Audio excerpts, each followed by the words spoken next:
Bon après-midi, bien-aimés dans le Seigneur. Bonsoir chez vous, bonjour pour certains. Je suis votre frère, le frère Joseph Zener. Dans le cadre de l'émission, vous connaîtrez la vérité et la vérité vous affranchira. Nous voici encore, nous faisons éruption dans vos maisons au travers RG TV dans le souci de vous bénir. Et ce soir, par la grâce de Dieu, nous ne sommes pas seuls, nous recevons pour vous le pasteur Albert Kazadi, pasteur de l'église Ensemblée des prédestinés. Avec lui, nous allons ensemble partager un sous-thème de ce grand thème, l'enlèvement. Sans plus tarder, bonsoir pasteur. Bonsoir mon bien-aimé. C'est un grand plaisir pour nous, RG TV, de vous recevoir dans ce beau cadre. Merci beaucoup, tout le plaisir est partagé. Gloire soit rendue à Dieu. Pasteur, vous connaîtrez la vérité et la vérité vous affranchira. C'est notre grand thème, l'enlèvement. Pasteur, qu'est-ce que l'enlèvement? Bon, d'emblée comme ça, j'aimerais d'abord dire bonjour ou bien bonsoir selon l'heure à laquelle que nos téléspectateurs nous suivent dans les différents coins. L'enlèvement, c'est un sujet très vaste qui se trouve dans la parole de Dieu, mais d'une façon succincte. Je peux dire que l'enlèvement, c'est déplacer quelque chose d'un point à un autre. L'enlèvement, c'est quand Jésus-Christ reviendra prendre ses enfants qui étaient morts en lui et ceux qui seront vivants pour se déplacer de la terre vers le ciel, d'une façon succincte. L'enlèvement. Est-ce que tous les ministres de Dieu sont d'accord avec la vérité de l'enlèvement? Quand je dis ministre de Dieu, je fais allusion à apôtres, évangélistes, prophètes, docteurs. Est-ce que tous ces ministres de Dieu sont d'accord sur la vérité de l'enlèvement? Ah oui, certainement. Tout ministre qui a eu à assister dans le conseil de Dieu, il doit impérativement avoir l'aperçu sur l'enlèvement. Je ne sais pas si vous permettez, je peux lire un passage biblique. Parce que nous voulons être scriptureurs. Gloire à Dieu. Je suis dans 1 Corinthiens 15, verset 19. Souffrez que je cherche ce passage biblique. Gloire à Dieu. 1 Corinthiens 15, verset 19. Je lis la parole du Seigneur. Amen.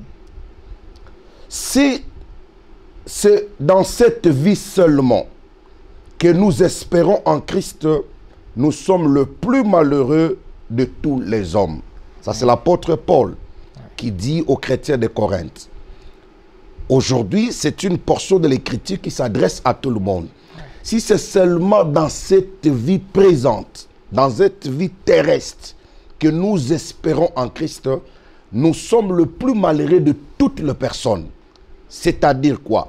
Si quelqu'un, sa foi est fondée uniquement pour aller en Europe, uniquement pour aller aux États-Unis, uniquement le mariage, uniquement la voiture, bref, uniquement sur le bien de la terre, en tout cas, nous serons le plus malheureux de tout le monde parce qu'il y a ceux qui ne prient pas, ceux que le païen, ceux qui ne connaissent pas le Seigneur. Il y a certaines personnes qui ne prient pas, mais qui ont toutes ces choses-là, qui te voyagent au travers le monde, qui te roulent en carrosse, qui habitent dans des maisons vraiment très spécifiques. Mais si nous les chrétiens, notre foi est uniquement, l'évangile est uniquement basé sur ces choses-là, on sera les hommes le plus malheureux de tous. Donc, vous affirmez que, en tant qu'enfants de Dieu, si nous croyons au Seigneur uniquement pour le présent, nous sommes le plus malheureux de tous. Absolument. Donc, vous pouvez l'affirmer auprès de nos publics qui nous suivent en leur faisant dire et entendre que si seulement ils croient en Jésus pour la terre, ils sont le plus malheureux. J'aimerais dire à tous ceux qui nous suivent maintenant, si notre foi est basée uniquement sur les choses de la terre, le bien matériel, nous serons le plus malheureux de tous. Je dirais même que si l'évangile est uniquement focalisé sur ces choses-là, Jésus n'a jamais prêché aux gens que venez, vous allez avoir des voitures. Il y a certaines choses qui sont les conséquences de la foi. La Bible dit que tous ceux qui vont croire en Jésus, il y a certaines choses qui vont leur précéder. Amen. On ne court pas derrière ces choses-là, mais ce sont les choses qui sont les compléments après avoir cru à ce qui est nécessaire. Gloire à Dieu. Alors, pasteur, dans cette grande notion de l'enlèvement, pouvez-vous nous établir aujourd'hui la différence pendant que nous évoluons entre l'enlèvement et le retour de Jésus? Il y a une très grande différence. Ce sont des sujets qui sont tellement vastes dont on ne sera pas explicité dans le temps qui nous est imparti. Oui. Il y a une grande différence entre l'enlèvement. Je vais lire un passage biblique, Matthieu 24. Matthieu 24. Je lis ça rapidement, faute de temps. Matthieu 24. Matthieu 24, verset 1. Je lis la parole du Seigneur. Amen. Comme Jésus, à partir du 1 en descendant, comme Jésus s'en alla, au sortir du temple, des disciples s'approchèrent pour lui en faire remarquer les constructions. Mais il leur dit, voyez-vous tout cela, je vous le dis en vérité, il ne restera pas ici pierre sur pierre qui ne soit renversé. Amen. Il s'assit sur la montagne des Oliviers. Et les disciples en particulier lui firent cette question. Dis-nous, quand cela arrivera-t-il? Et quel sera le signe de ton avènement et de la fin du monde? Il y a le signe de son avènement et il y a le signe de la fin du monde. Amen. Donc l'avènement du Seigneur, c'est ça l'enlèvement. Mais tandis que la fin, les chrétiens ne participeront pas à la fin du monde. Parce que nous, on partira déjà à l'enlèvement. Non, pasteur, je n'ai pas bien entendu à ce niveau, je n'ai pas bien compris. Et il y a quelqu'un qui nous suit également, qui veut bien entendre, bien comprendre. En tant que chrétiens, nous attendons l'enlèvement. Nous attendons l'enlèvement. On n'attend pas la fin du monde. Parce que la fin du monde n'est pas pour nous. Donc, toutes ces églises qui remplissent le Congo, les États-Unis, partout ailleurs, nous attendons l'enlèvement. Nous attendons l'enlèvement. La fin du monde n'est pas pour l'épouse, l'église. Parce que l'église est destinée pour aller en enlèvement. Et après l'enlèvement, il y a beaucoup d'événements eschatologiques qui se suivent jusqu'à ce qu'on partira à la fin du monde. Gloire à Dieu. Pasteur, parlons de l'église qui attend l'enlèvement. Comment est-ce que cette église est censée se comporter pour attendre cet grand événement? Comment? L'église qui attend l'enlèvement, selon Psaume 84, verset 16, la Bible dit « Heureux le peuple qui connaît le son de la trompette, parce qu'il marchera à la clarté de sa face. » Dans la parole de Dieu, la trompette symbolise aussi la parole de Dieu. Amen. Donc, une vraie église qui attend l'enlèvement, elle doit d'abord être imprégnée dans la parole. Parce que c'est la parole de Dieu qui va nous purifier et nous laver pour que nous puissions partir. Souvenez-vous de David. David, un jour, il monte sur le toit, il marche, mais il doit aller convoiter une femme. Et remarquez que cette femme-là s'est baignée dans l'eau. Donc, l'époux David, le roi, a été attiré à la femme qui s'est lavée dans l'eau. Bon, je ne prêche pas aujourd'hui sous forme de tentation. Oh, mais faut ceci. La parole, la Bible, c'est un livre prophétique, ça demande la révélation. Amen. Le véritable David étant le Seigneur Jésus-Christ. Il sera attiré à la femme qui se lave dans l'eau. L'eau, c'est la parole. La femme qui se purifie dans l'eau, qui enlève la sueur de ce monde, qui enlève la mondanité. Cette femme-là qui est bien lavée dans l'eau, le Seigneur, qui est le vrai David, il pourra venir la récupérer. Donc, vous dites parmi un des points qui prépare l'épouse ou l'église à l'enlèvement, c'est cette église, cette épouse qui se lave dans la parole de Dieu. Dans l'eau de la parole. Dans l'eau de la parole de Dieu. Et s'il faudrait assimiler l'église ici à la notion du chrétien, c'est que vous dites que chaque chrétien doit être baigné dans la parole de Dieu. Baigné dans la parole de Dieu, absolument. N'est-ce pas? Il est écrit dans Hébreux 12, 14. Nous devons rechercher la sanctification et la paix avec tous, sans laquelle personne ne verra le Seigneur. Or, la sanctification ne peut pas venir par nos efforts charnels. N'est-ce pas? Jean 17, 17, Jésus a dit, sanctifiez-les par ta parole, car ta parole est la vérité. C'est la parole de Dieu qui nous sanctifie, qui enlève la mondanité, qui nous prépare progressivement à la rencontre, pour aller rencontrer le Seigneur. Pasteur, vous dites sanctifiez-les par la parole. Amen. La parole est, vous avez dit... Car ta parole est la vérité. Car ta parole est la vérité. Donc, toutes ces personnes qui se lèvent chaque matin viennent à l'église pour écouter la parole. Nous supposons qu'ils écoutent la parole de Dieu. Attention, la parole de Dieu, elle est comparable au filet. Quand on jette les filets dans la mer, le filet peut attraper beaucoup de poissons, il peut attraper les crapauds, il peut attraper le bâtonnet, bref, il peut attraper. Mais ce n'est pas toutes ces choses-là qui sont importantes. Le pêcheur va sélectionner.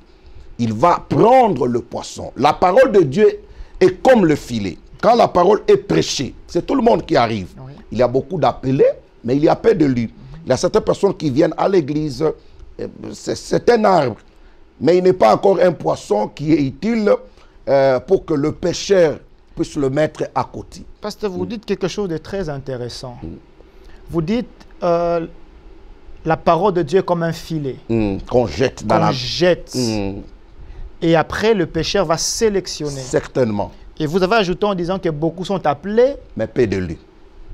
Je n'ai pas compris. Il y a beaucoup d'appelés, mais peu d'élus. C'est-à-dire beaucoup d'appelés pour venir à l'église chaque dimanche. Les gens peuvent venir à l'église. Tout le monde peut être, par enthousiasme, suivre. Mais ce n'est pas tout le monde qui est un élu. Parce que les élus existent. Qui appelle, pasteur? Qui appelle? C'est le Seigneur qui appelle. Qui élit? C'est le Seigneur qui élit. Okay. Au moins de sa parole. Au moins de sa parole. Et selon sa préscience aussi. Ok, gloire à Dieu. Entre les appelés et les élus qui vont aller au ciel, qui seront enlevés? C'est tout un processus. Hein? Ben, je vais lire ça rapidement dans Romains. Romains 8. Je vais lire dans Romains 8. C'est tout un chemin qui est là-bas. Prenez votre temps. Yes. Merci pour votre patience. Écoutez ce que la parole du Seigneur déclare. Je prends ce verset-là rapidement. Ça va nous aider. Amen. Je suis dans Romains 8. Je vais lire à partir du verset 29 et je vais descendre. Car ce qu'il a connu d'avance, c'est qu'il y a des gens que Dieu a connus d'avance. Okay. Il les a aussi prédestinés. Il y a d'abord la préscience de Dieu.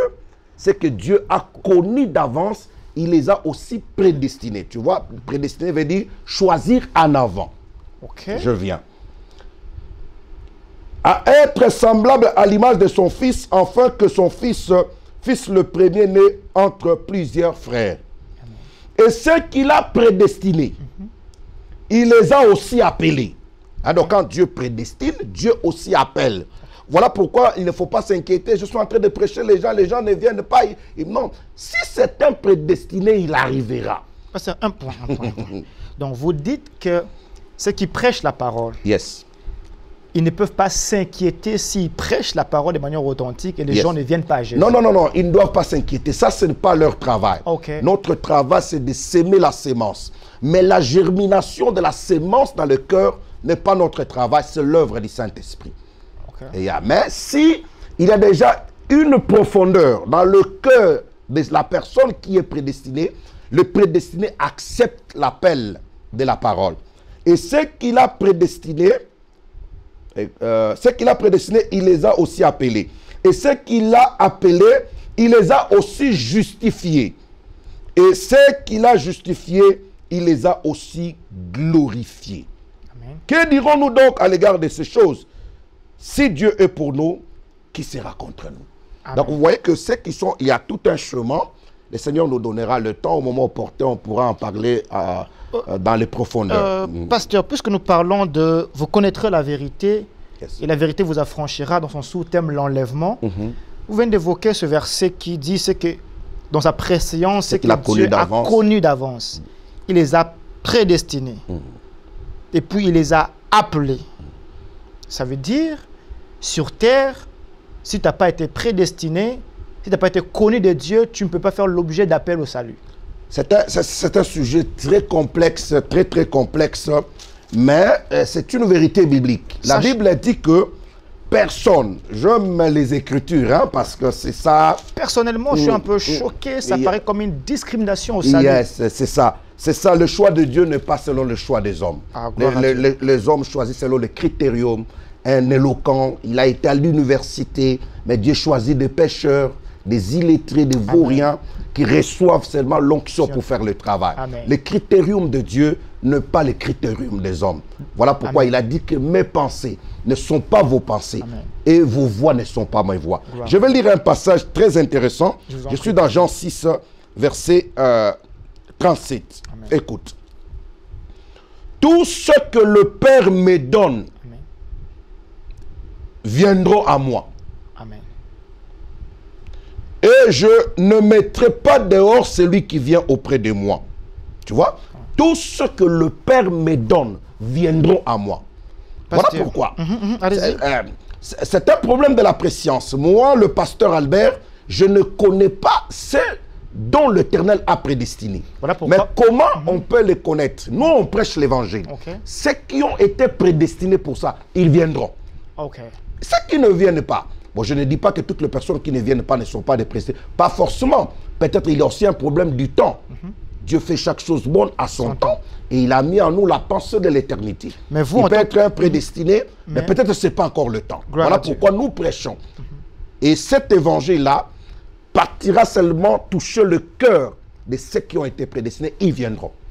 Donc, en tant que prédicateur, votre travail, c'est juste d'annoncer. D'annoncer. Dieu vous a caché, Dieu vous a caché la révélation des prédestinés. Là, ça c'est dans la préséance de Même Dieu. dans la dimension prophétique, je sais que vous n'êtes pas prophète, même dans la dimension prophétique, les prophètes ne peuvent pas voir qui sont prédestinés, qui ne le sont pas. Au moins que Dieu puisse le faire grâce dans un cas purement particulier. Mais ça reste un mystère de Dieu. Je aimais Jacob, mais j'ai haï Ésaü. Bon, quand Dieu haït Ésaü, on ne peut pas embellir ça pour dire que mais comment Dieu haït, mais il aime Jacob. Donc vous affirmez que dans la notion de l'enlèvement, c'est Dieu qui doit appeler, c'est Dieu qui doit privilégier un être humain à venir à lui. Je dis ceci, il y a tout un plan. Amen. C'est qu'il a connu d'avance. N'est-ce pas, il dit à Jérémie, avant même que tu sois dans le sein de ta mère, avant même que tu sois, je t'avais déjà connu. Parce que j'ai une question qui me hante un tout petit peu. Si Dieu sait que sur terre, il y a des gens que lui n'a pas connus d'avance, pourquoi les ont-ils envoyés sur terre? Pourquoi il a envoyé ces hommes sur terre? Il reste souverain. Il y a des vases de colère que Dieu lui-même crée pour sa colère. Il y a des vases aussi qui sont destinés à la gloire. C'est ça la souveraineté de Dieu. Il reste souverain. Il est au-dessus de pensées humaines. Ses voix ne sont pas nos voix. Voilà pourquoi quand quelqu'un comprend ce message, il ne peut pas blaguer avec son salut. Qu'est-ce que moi j'avais fait pour que Dieu me choisisse? Qu'est-ce que moi j'avais fait avant même que tu payes la dîme, avant même que tu ne gênes? D'ailleurs, le salut n'est pas par les œuvres, c'est par la grâce, mais au moyen de la foi. Alors, parce que diriez-vous à cette personne qui vous entend ce soir, cet après-midi ou ce matin, ça dépend à l'heure à laquelle il vous reçoit chez lui. Il est déjà chrétien.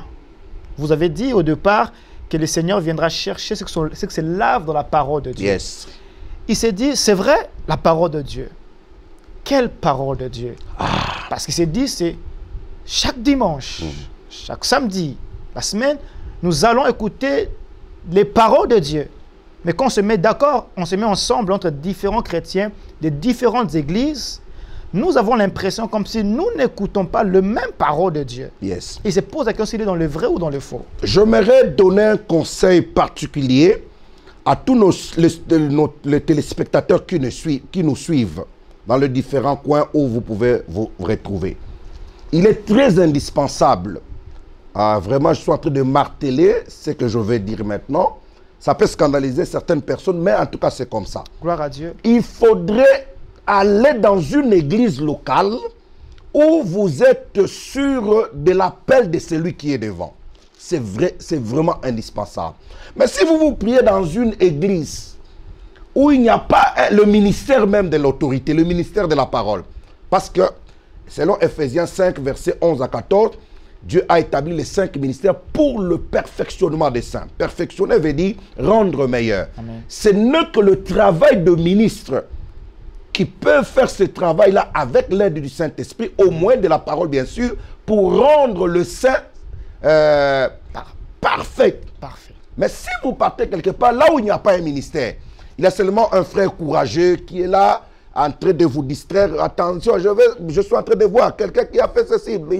Je ne suis pas contre le don de la prophétie, parce que il y a le don de la prophétie et le ministère prophétique. Mais il y a beaucoup de gens qui ont le don de la prophétie, mais qui se sont autoproclamés le ministre de Dieu. Tu trouveras, il n'a pas la parole, il n'a pas l'enseignement. Et quand tu fréquentes une telle église, il te sera très difficile que tu croisses à tous égards. Non, pasteur, que Dieu vous bénisse. Amen. Et que Dieu bénisse vous qui nous suivez en cet instant précis. Vous avez dit que Dieu donne les 5 ministères pour le perfectionnement des saints. Autrement dit, les 5 ministères pour apporter la parole de Dieu, pour préparer l'église, l'épouse, les chrétiens à l'enlèvement. Connaissez-vous une église qui renferme en lui-même les 5 ministères? Une église complète qui a les 5 ministères. Je prends une écriture. Je suis dans Acte 13. Gloire à Dieu, allez-y. Mais là, je vais lire quelque chose. Hein. Je ne réponds pas directement à la question que vous m'avez posée. Je vais revenir. Il y avait dans l'église d'Antioche 2 prophètes. Okay. Ça, c'était une église d'Antioche. On trouve un ministère. 2 docteurs. Deuxième ministère. Barabbas, Siméon, appelé Niger, Lyciel, ainsi de suite. 2. Pendant qu'ils servaient le Seigneur dans leur ministère, Amen, et qu'ils jeûnaient, le Saint-Esprit dit, mettez-moi à part Paul et Saul pour l'œuvre à laquelle je les ai appelés. Donc, Paul était l'apôtre, Barabbas était aussi apôtre. Nous voyons dans cette église, il y avait des apôtres, il y avait des prophètes et il y avait des docteurs. Ça dépend de la souveraineté de Dieu.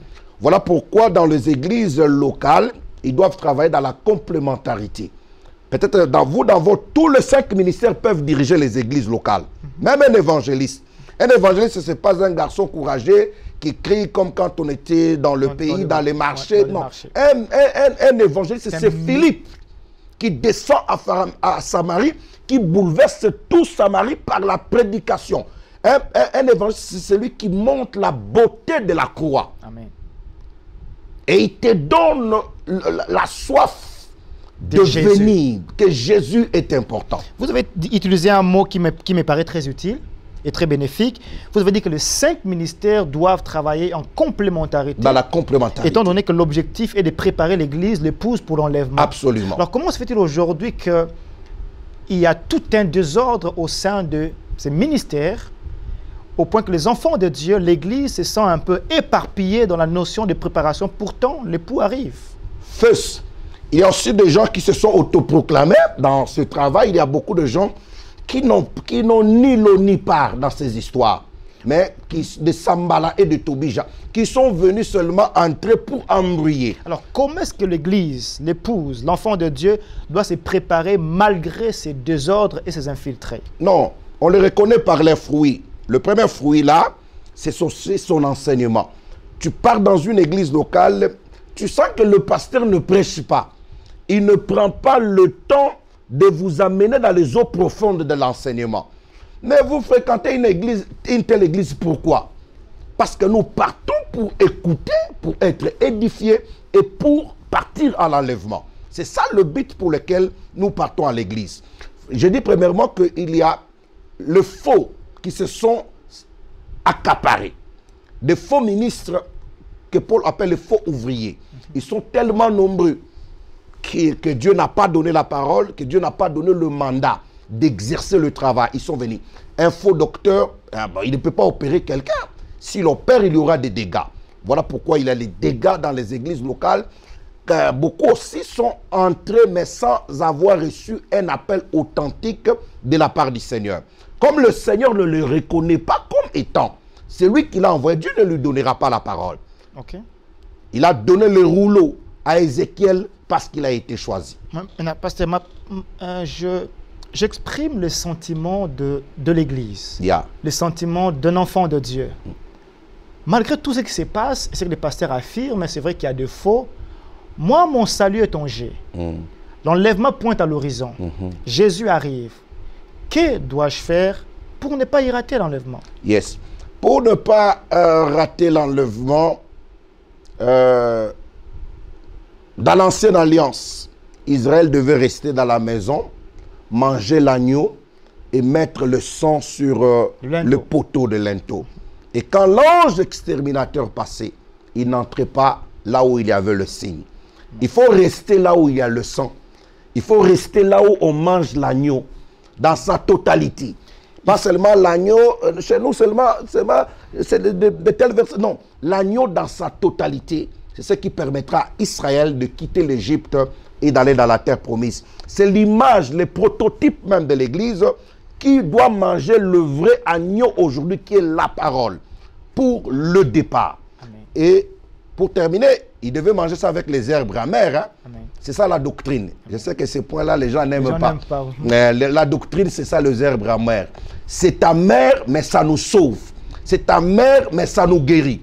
Tout ce qui est amer, 90% sont curatifs. Tout ce qui est amer sont curatifs. Ça fait mal, mais ça guérit. Souvenez-vous de la quinine. La nostalgie de la quinine quand on était en Afrique. Donc vous dites à un enfant de Dieu qui nous suit à l'église, qui se prépare pour l'enlèvement, en dépit de ces désordres à gauche, à droite, s'il ne veut pas rater son enlèvement, il doit rester là où l'agneau est mangé en entier. Dans sa totalité. Et là où il y a la présence du sang de l'agneau. Le sang est là. Et puis il y a les herbes amères. Et puis il y a les herbes amères. Avec les chaussures aux pieds. Avec les chaussures et les bâtons dans la main. Et les bâtons dans la main. Parce que nous reviendrons sur ça plus tard pour pouvoir éclairer les enfants de Dieu sur ce point qui est important. Vous qui nous avez suivis et qui continuez à nous suivre par la grâce de Dieu, nous avons reçu pour vous le pasteur pasteur Albert Kazadi, qui nous a éclairé sur l'enlèvement. Avant de conclure, on va demander au pasteur, parce qu'il y a quelqu'un qui vous suit. Il dit, moi, c'est chaud d'enlèvement. Pasteur, j'ai entendu parler depuis mon enfance. Jésus revient bientôt. Mais pasteur, il dit, soyez garantis, Jésus n'est pas encore venu, il doute fort. Que pouvez-vous dire à une telle personne qui a cru à un certain moment, mais il n'a plus d'espoir dans cette notion du retour de Jésus? Non, j'aimerais seulement dire à un bien-aimé qui nous suit maintenant, le retour de Jésus est imminent et réel aussi. Parce que tous les signes avant-coureurs de son avènement se pointent à l'horizon. Les choses prophétiques se dessinent tellement chaque jour, et tous ceux qui ont la vision de l'aigle, tous ceux qui savent lire les faits dans le temps, comme le fils d'Issachar, qui avait la notion du temps, ils comprennent que le temps ne plie à notre défaveur. Donc on doit vraiment se préférer. Si tu croyais que c'était de l'utopie, j'aimerais te dire que la parole de Dieu ne passera jamais. Jésus-Christ reviendra bel et bien. La parole de Dieu ne passera jamais. Jésus-Christ reviendra certainement. Et le pasteur a dit que c'est le monde prophétique, il y a beaucoup de signes qui s'accomplissent déjà. Sauve ta vie, sauve ton âme, sauve-toi de la colère de Dieu en donnant ta vie à Jésus et en demeurant à un endroit, comme le pasteur l'a dit, où l'agneau est mangé en entier, où il y a la présence du sang de Jésus-Christ. Pasteur, quelqu'un est béni par ce que vous avez dit. Que la gloire revienne à Jésus. Et je crois que toute une famille a même besoin de donner sa vie à Jésus. Amen. Il s'est rendu compte que vraiment, je dois donner ma vie à Jésus. Pouvez-vous aider cette personne, cette famille qui veut donner la vie à Jésus et attendre l'enlèvement? C'est la chose la plus merveilleuse qui puisse exister. Il a dit dans Apocalypse 3, 20, « Je me tiens à la porte, je frappe. Si quelqu'un entend ma voix et ouvre, j'entrerai et je souperai avec lui et lui avec moi. » Ma soeur, mon frère, tu peux donner ta vie aujourd'hui au Seigneur. Tout passera. Les États-Unis passera. La France passera. L'Afrique passera. Les voitures passeront. Les habits passeront. Les titres académiques passeront. Mais Jésus ne passera jamais. Où passeras-tu ton éternité? Toi qui nous suis, peut-être c'est la toute dernière émission. Dieu t'a fait grâce pour que tu sois connecté à la grâce et que tu sois sauvé. Là où tu es, je peux faire une prière pour toi. pour que tu acceptes le Seigneur dans ta vie comme ton Seigneur et ton Sauveur personnel. Là où tu es, tu vas me suivre seulement après cette petite prière. Là où tu es, tu vas répéter cette prière. Seigneur Jésus-Christ, j'ai écouté ta parole. J'ai écouté ta parole. Mon cœur a été frappé. Mon cœur a été frappé. Je sentis que tu y es en train de venir. Je sentis que tu es en train de venir. J'ouvre mon cœur. J'ouvre mon cœur. Entre dans mon cœur. Entre dans mon cœur. Prends la place dans ma vie. Prends la place dans ma vie. Conduis ma vie. Conduis ma vie. Afin que quand tu reviendras, Afin que quand tu reviendras, que je sois aussi parmi ceux qui partiront. que je sois aussi parmi ceux qui partiront. Fais-moi cette grâce. Fais-moi cette grâce. De moi-même, De moi-même, je ne peux rien je ne faire. peux rien faire. Au nom de Jésus-Christ. Au nom de Jésus-Christ. Amen. Amen. Gloire à Dieu, gloire à Dieu. Aujourd'hui, tu es aussi compté parmi les enfants de Dieu, candidat pour l'enlèvement, pour la rencontre de Jésus-Christ. J'étais votre frère, le frère Joseph Zener, votre grand frère, votre petit frère, votre serviteur. Comme vous le savez, dans ce plateau, nous respirons l'amour. Que Dieu